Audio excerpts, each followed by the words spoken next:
A noiva do espelho, o amor que reflete a morte. Há segredos que se escondem atrás de superfícies brilhantes e há verdades que preferem viver nas sombras intocadas do mundo, como se a luz fosse um pecado que pudesse destruí-las.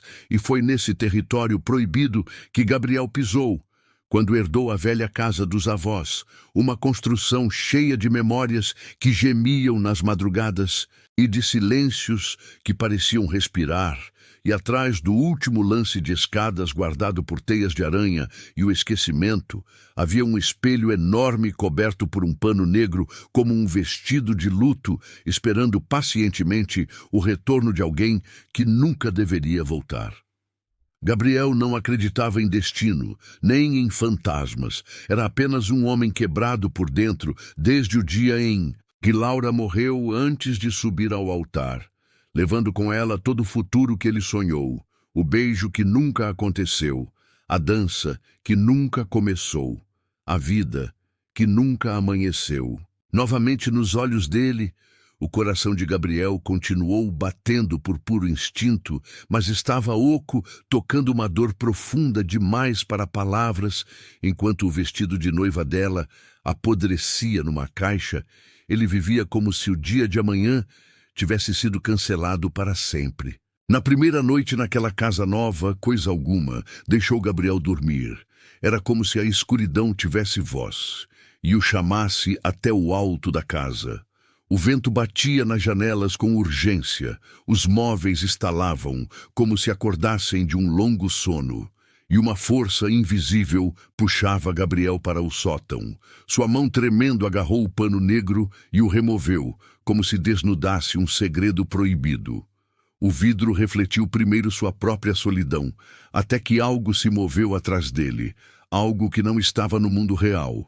E sim, dentro do espelho, o sorriso dela, o olhar dela, Laura ali viva, usando o vestido que deveria ter sido usado no dia mais feliz de suas vidas. A saudade de Gabriel se transformou em choque, depois em esperança, e por fim no tipo de loucura que faz um homem acreditar no impossível.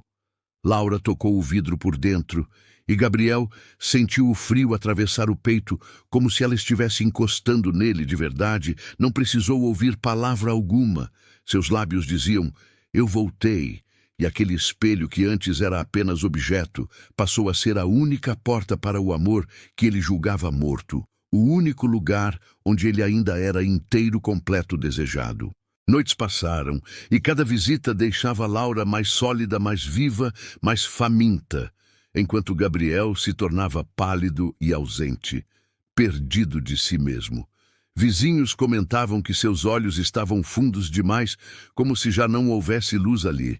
Enquanto isso, Laura sorria do outro lado, puxando o amor dele, como quem puxa fios de uma alma que grita em silêncio.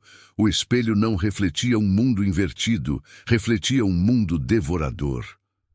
Gabriel já não sabia onde era o lá e o cá, porque no espelho ele tinha tudo e fora dele não tinha mais nada. Até que Laura falou, sua voz saiu quebrada, fria como água parada.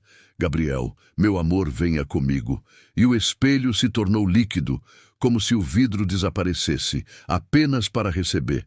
Luela pediu algo simples para que ele pudesse entrar e viver com ela do outro lado, algo que só uma alma desesperada aceitaria. Ela queria seu coração não como metáfora, mas como oferenda, o verdadeiro preço para ressuscitar um amor perdido. E Gabriel, que já tinha morrido por dentro, não hesitou, porque nada mais importava além dela. Ele viu no espelho um ritual silencioso. Sua própria mão cravando o peito, o coração pulsando uma última batida por Laura. O vidro se abriu em trincos finos como renda de casamento.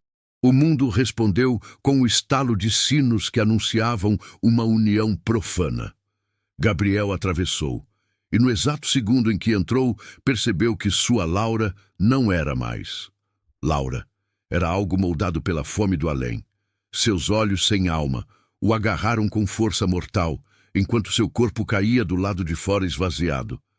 Ele tentou gritar, mas a voz se perdeu no espaço que separa os vivos dos mortos. para sempre. Você prometeu para sempre.